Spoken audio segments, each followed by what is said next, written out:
Yung tuna nyo, gawin nating kikiam ito. Madali lang ang paggawa nito, pati yung sauce ituturo ko. Grabe, sauce pa lang, panalo na. Kaya wag na natin patagalin pa, tikman na natin at simulan na natin to.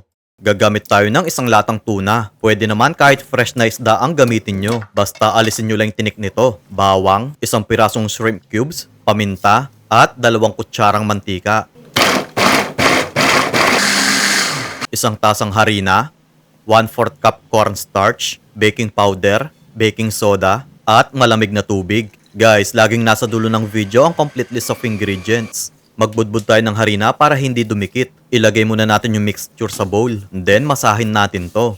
Sunod naman, ating irolyo. Guys, yung ginagamit kong non-stick pan at kutsilyo, ilalagay ko lang sa comment section kung saan ko nabili ang mga ito. Next, ilaga muna natin. Sunod naman, ating palamigin. Maggisa tayo ng sibuyas at bawang. 2 tasang tubig, 1 kutsarang toyo, kalahating tasang asukal, nagtunaw ako ng 1 kutsarang harina at cornstarch sa kalahating tasang tubig, asin at paminta naman pampalasa, yung sili naman pampagana. Pirituhin na natin yung kikiam. Then, ilagay natin sa strainer para matanggal ang excess oil. Kaya kung gusto nyo pang makapanood ng mga murang recipe, mag-follow lang kayo kay Lokong Kusinero para ma-update kayo sa mga susunod na video.